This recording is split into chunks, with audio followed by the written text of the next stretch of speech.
우리 한국 교회사를 보면 지금부터 한 110년쯤 되죠. 1912년 9월 1일입니다. 평안남도 평양 여성경원 학원에서 조선예수교 장로의 첫 총회가 열리게 되어집니다. 그때 첫 총회 안건이 이렇습니다. 외국 전도를 시작하되 진화 등지의 선교사를 파송하기를 청원하오며 라는 문구가 나옵니다. 여기 진화라는 곳은 중국을 말하는데요. 당시 의장이었던 길선주 목사님의 건의가 있었다는 겁니다. 그러니까 일제강점기 시대에 민족이 어렵고 힘듭니다. 또 복음이 들어온 지 이제 약 40년도 채 되지 않은 시간입니다. 그런데 교회들이 모여서 하는 첫 번째 총회 안건이 바로 중국에 선교사 파송합시다. 그 안건을 결의했다는 거예요. 어쩌면 오늘날 한국교회가 이렇게 성장한 원동력이 이 총회 안건에 있었다 생각합니다. 바로 선교하는 한국교회. 여기서부터 한국교회가 선교했음을 보게 되어지고 이것이 한국교회 부흥의 원동력이 되었다 저는 생각해 봅니다. 그래서 1년 뒤인 박태로, 김영훈, 사병순 목사와 가정을 중국 산둥성 레양성으로 보내게 됩니다. 당시 재령업교회 위임 목사였고 노예 임원이었던 박태로 목사가 리더격으로 이제 선교를 하게 되는데요. 그 후인 선교를 시작한 지 2년 만에 1915년 레양성 내에 교인 수가 40명으로 부흥하는 정말 건강한 교회로 성장하고 중국 사람, 현지인을 3명을 세례 주었다는 기록이 있습니다. 이렇게 교회가 열심히 선교사님들이 열심히 선교하는데 문제가 생깁니다. 전체 리더격인 박태로 선교사님이 큰 중병에 걸리게 됩니다. 그래서 중국에서는 고칠 수 없어서 본국으로 귀환하게 되시죠.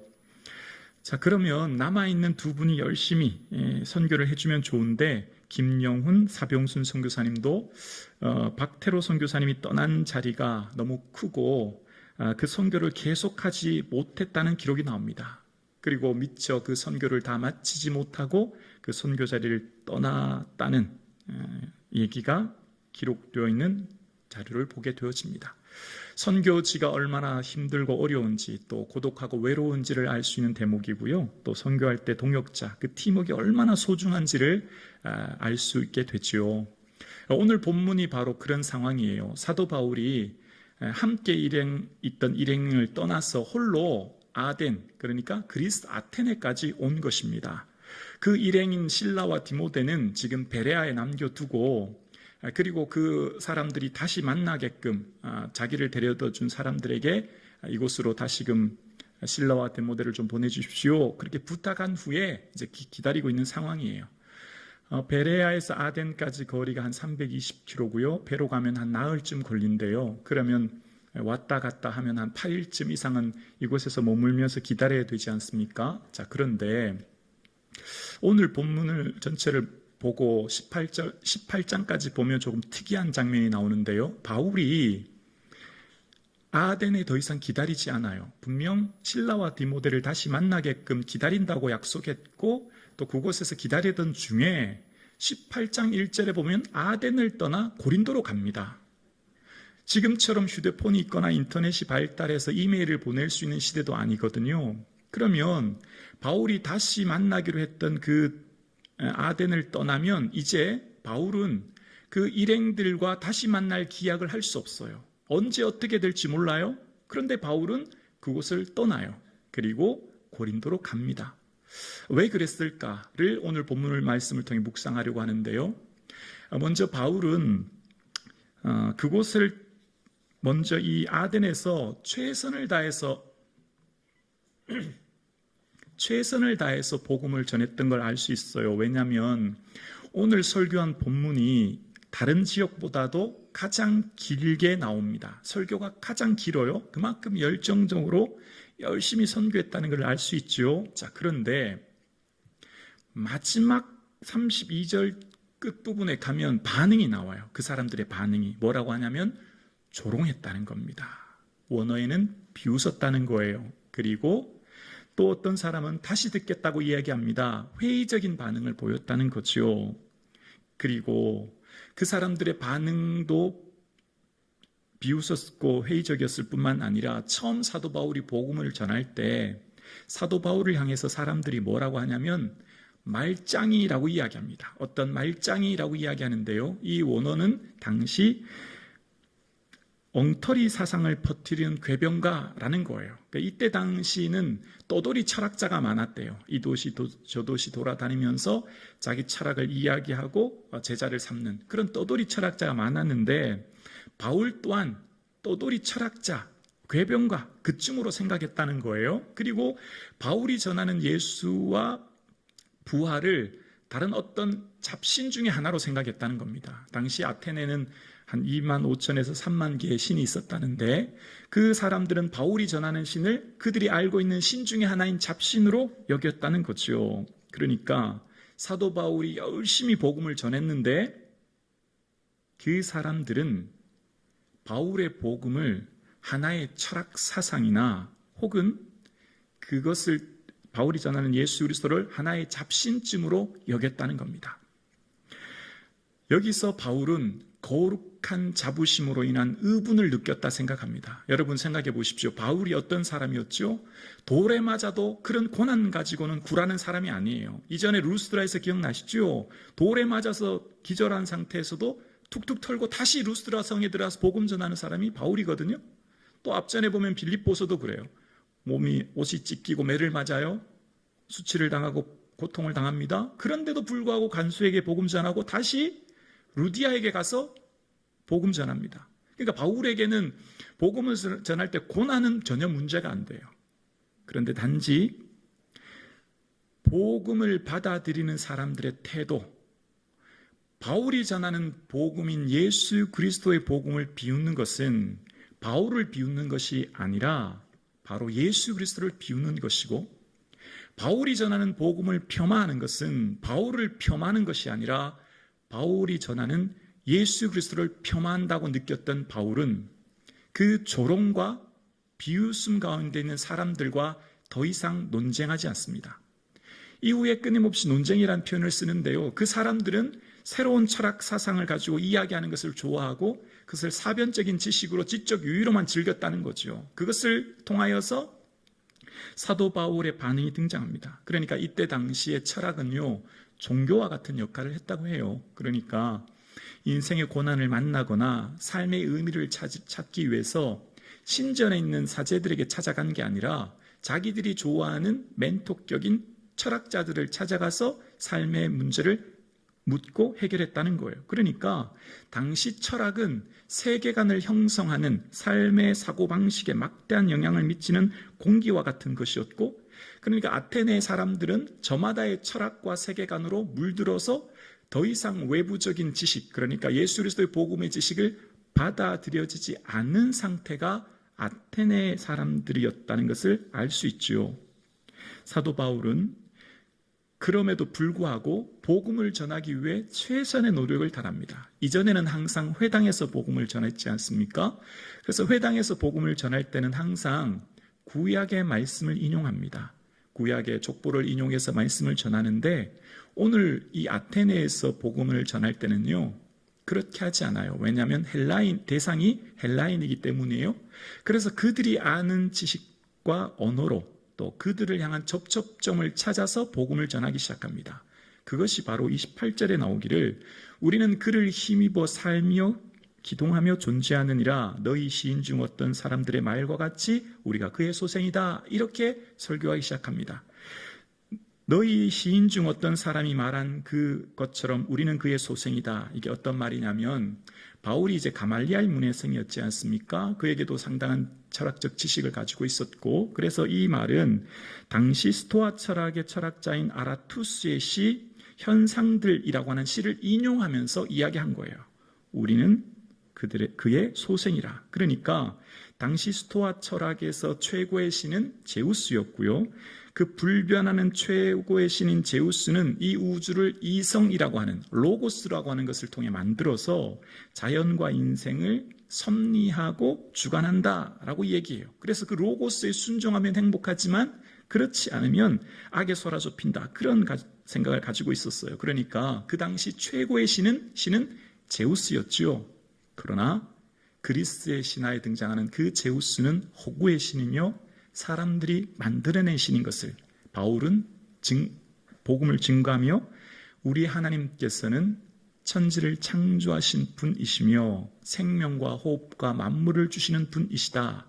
그 하나님은 사람의 손으로 지은 신전에 갇혀 계신 분이 아니라 사람의 섬김을 받는 그런 분이 아니라 우리의 삶을 친히 주관하시며 심판하시는 심판주이시다.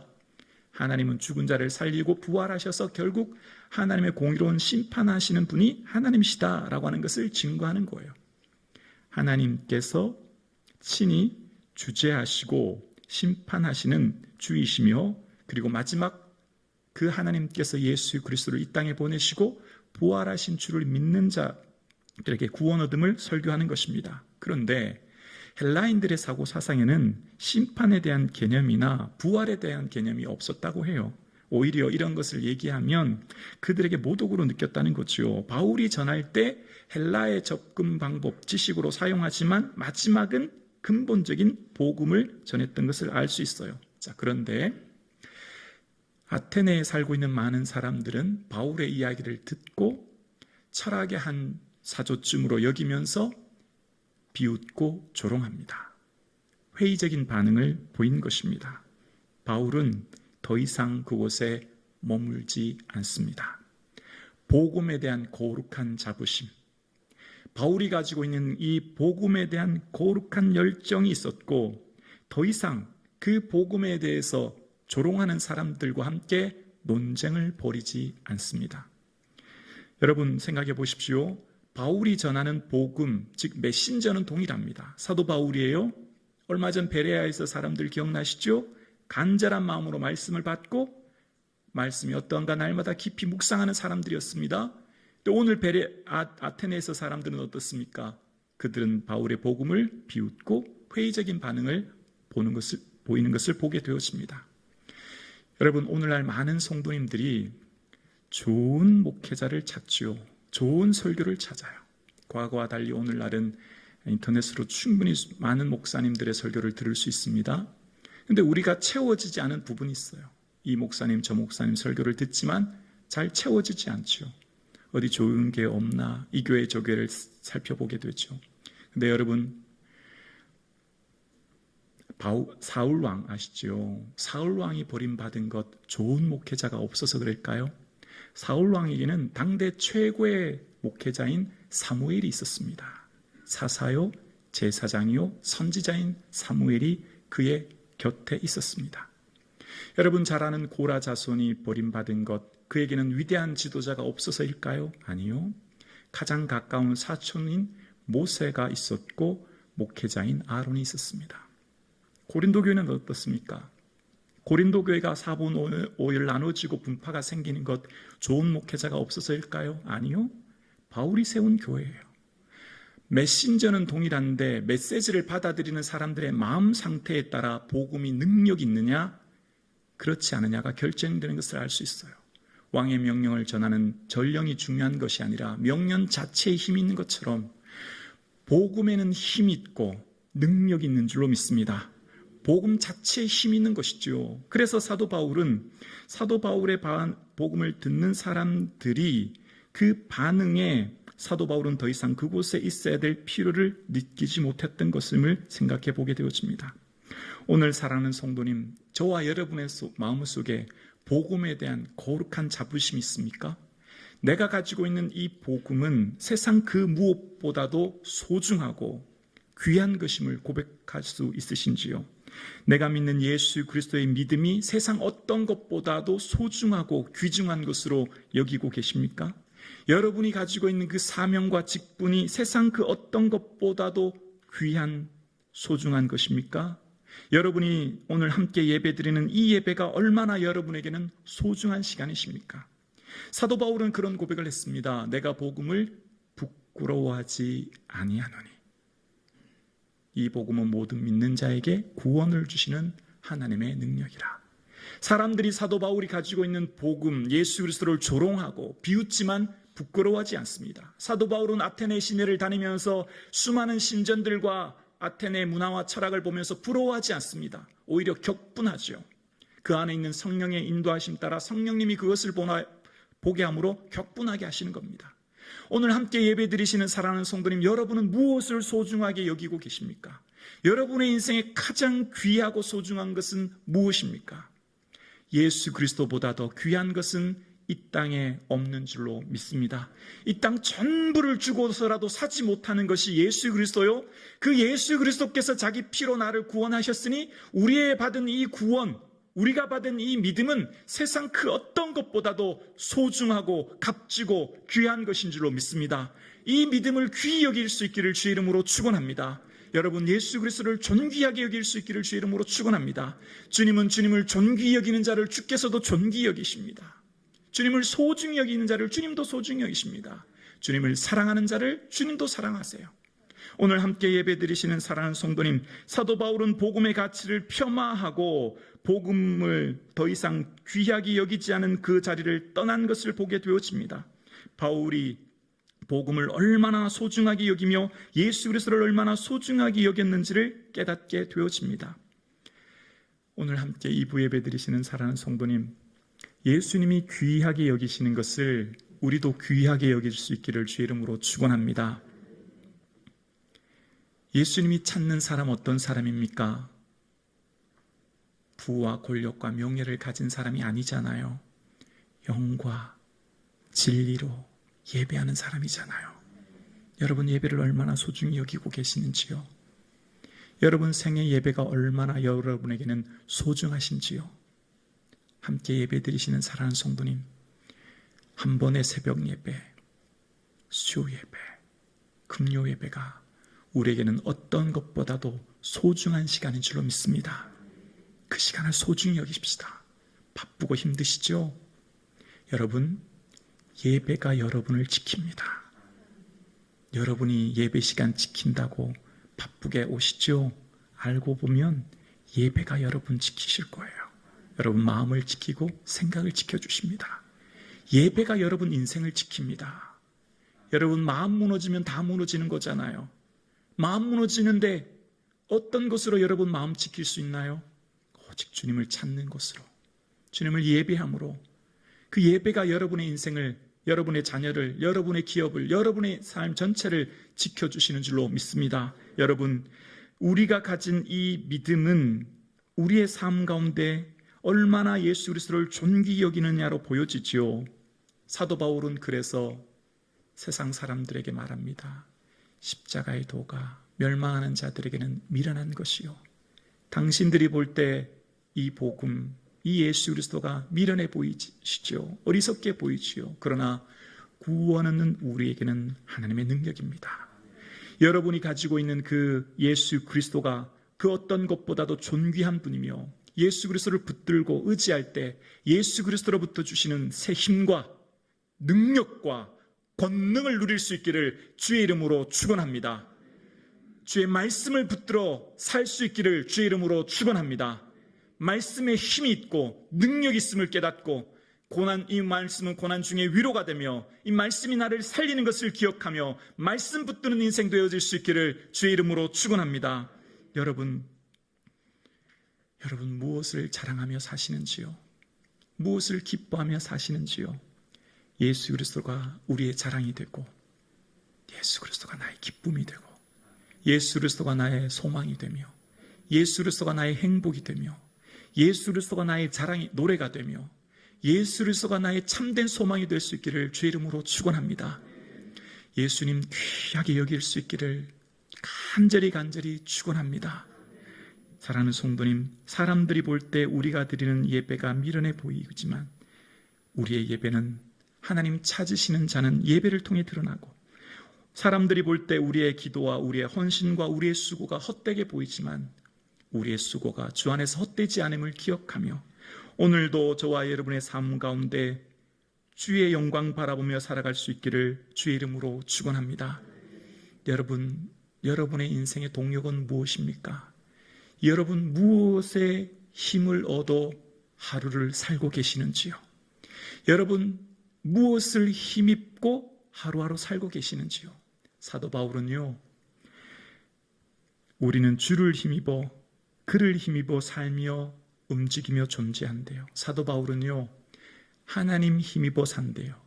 그런데 이것은요, 단순한 말이 아니었어요. 실제 삶이었어요. 어떻게 알 수 있을까요?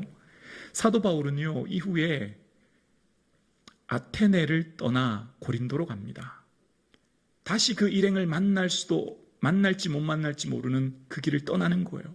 그리고 홀로 여행하는, 선교하는 이 길에 어쩌면 밤 늦은 시간 홀로 텐트를 치며 야영해야 될 수 있습니다.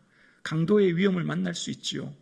홀로 고독하게 걸어가는 그 길 속에 경제적인 여유가 없기에 굶을 수도 있고, 외롭고 힘들 때, 일행이 없을 때 마음은 더 지칠 수 있습니다.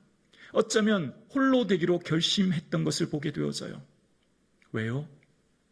하나님이 그의 힘이시니까요. 하나님이 그의 동력이시니까요. 하나님 함께 하시니까요. 비록 실라와 디모데 없어도 하나님 지금 나와 함께 하시니까 그를 힘입어 살며 움직이며 존재한대요. 그래서 그는 아테네를 떠납니다. 그리고 고린도를 향해 갑니다. 홀로 걸어가는 그 길, 하나님 버려두셨을까요? 하나님께서는 오늘날과 같이 통신이 발달하지 않은 이 시대에 홀로 사역하게 바울을 내버려 두셨을까요? 아니요. 이후 18장 4절에 보면 마게도냐에서 실라와 디모데가 왔다고 기록하고 있습니다. 기적적입니다. 어떻게 만났는지, 그 넓은 고린도에, 아테네를 떠나 고린도에 왔는 것은 어떻게 알았으며, 고린도의 그 넓은 도시를 어떻게 실라와 디모데는 바울을 찾았는지 알 수 없어요. 이해되지 않아요. 하나님께서 만나게 해주신 줄로 믿습니다. 하나님만 의지하니, 하나님을 힘 삼으니, 하나님을 동력 삼으니, 하나님이 친히 그를 홀로 버려두지 않으시고 실라와 디모데를 다시 만나게 해주신 줄로 믿습니다. 여러분은 무엇이 여러분의 인생의 힘이 되십니까? 여러분, 무엇이 여러분의 인생의 동력이십니까? 여러분, 무엇을 힘입고 매 순간 살고 계신지요? 하나님이 우리의 동력되며 힘되며 능력될 수 있기를 주의 이름으로 축원합니다.